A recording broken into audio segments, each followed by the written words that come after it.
मी सर्वांना मनापासून शुभेच्छा देतो. तुमचे शुभाशीर्वाद या ठिकाणी या कलाकारांना लाभू दे. या ठिकाणी तेजल पवार यांचा कार्यक्रम झालेला आहे.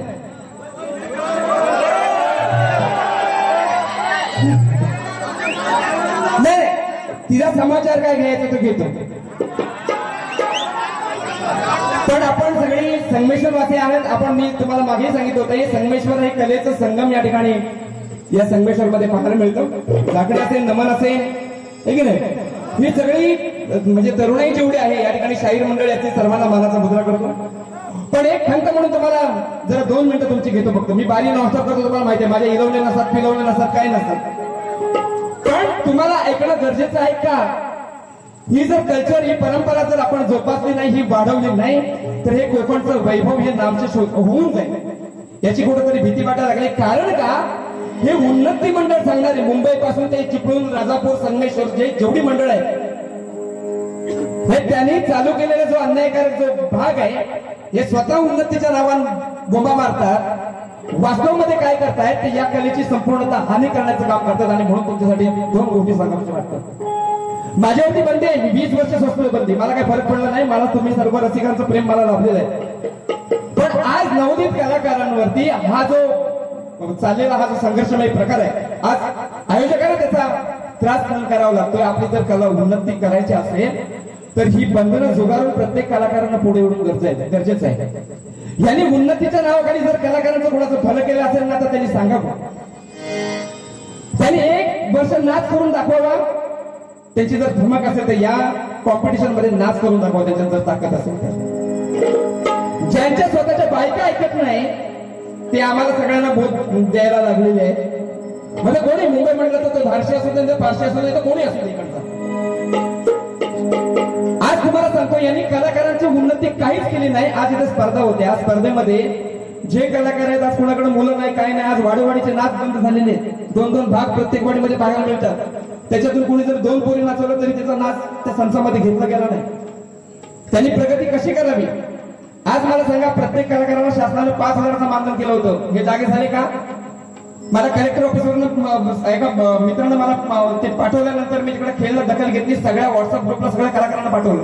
प्रत्येकाने कामाला लागा, आपापले फॉर्म भरून घ्या. त्यानंतर वेळ कमी पडला म्हणून खासदार साहेबांना भेटलो. खासदार साहेबांनी त्यांना वजन वापरलं. त्यांनी मुदत वाढवून दिली. काही कलाकारांना त्याचा लाभ झाला. आज कलाकारांचे काही जणांचे फॉर्म रद्द झाले. त्याचं कारण होतं की त्यांच्याकडे हे सगळे बॅकग्राऊंडचे कलाकार आहेत, जे वादक आहेत, त्यांना त्यांच्याकडे सर्टिफिकेट नाही की केलेल्या कामाची पोस्ट नाही. कारण का सत्कार होतो तो फक्त शाहिरांचा होतो. त्यांच्यासाठी काय केलं का तर तुम्ही उन्नती म्हणून दाखवावं. तर ह्या गोष्टी मी सांगतो म्हणजे काय माहिती का, ही कला जगली पाहिजे. हे कोकणचं वैभव आहे. आणि म्हणून प्रत्येक कलाकारानं वाघासारखं रेसमध्ये याने घोडे पळतात, वाघ पळत नाही. रेसमध्ये घोडे पळतात, वाघ पळत नाही कधी. आणि म्हणून हे कोणी असू दे, त्यांनी माझ्यासमोर येऊन बसायची त्यांची लायकी आहे की त्यांना फक्त विचारा. माझ्यासमोर त्यांना बसवावं त्यांनी माझ्यासमोर कधी पण. आणि म्हणून सर्व तुम्ही संगमेश्वरवासी आहात. तुमचं अविरतपणे प्रेम आहे ह्या कलेवरती आणि म्हणून ही कला जिवंत आहे. तर यांना आहे ना ठासून कुठेतरी उत्तर द्यायची गरज आहे. नुसतं उन्नती मंडळ करत चिपळून नाच किती चालू आहे. एवढं मोठं मंडळ भरून जायचं सगळी जागा. किती नाच मंडळ चालू. मला 20 वर्ष बहिष्कार आहे. मला मी कधी डगमगलो नाही, कधी पायाशी पण जाणार नाही यांच्या. आणि म्हणून आज कलाकारांची दखल घेत आपण कोकण कलारत्न पुरस्काराचं आयोजन केलेलं आहे. MIDCच्या माध्यमातून, या ठिकाणी इंडस्ट्रीच्या माध्यमातून आम्ही 27 तारखेला कार्यक्रम घेतलाय. ते त्यांच्यासाठी करा. कलाकारांना काही सगळे म्हणजे पांडुरंग सुतारे त्या सर्व कलाकारांना त्याचे 5-5 हजारचं मानधन मिळालेलं आहे. आणि म्हणून फक्त 2 मिनिटं घेतो कारण का याचा त्रास आमच्या चंद्रकांत दादांना पण झालेला आहे. त्यांना एवढं प्रेशर होतं इथे महाकाळ बुवा शक्तीतुरा लेडीजच्या शक्तीतुरा झाला नाही पाहिजे. हे प्रेशर आहे. प्रत्येकाला सांगा, अरे दुकानात जाणाऱ्या ग्राहकाला काय सांगता हे वस्तू घेणे, हे वस्तू घेऊ नको म्हणून. त्याची चॉईस आहे. आज लोकांचं म्हणणं काय, जे ठेवण्याची किंमत काय, हे तुम्ही जे आलात ना हे त्यांचं भाग्य आहे. त्याला ह्याचीच आवश्यकता आहे की त्यांचं हे लागलेलं तुमची या पावलेला धरा, म्हणजे तुमची त्या धरीला लागलेली पावलं हे त्यांचं वैभव आहे. आणि म्हणून यांच्यापासून सावध राहा. बाकी काही नाही, मी बारीक करायची करणार आहे. पण प्रत्येकाला मला सांगायची इच्छा नाही, खरं तर यांची लायकी नाही. माझे वाईट आहे शब्द.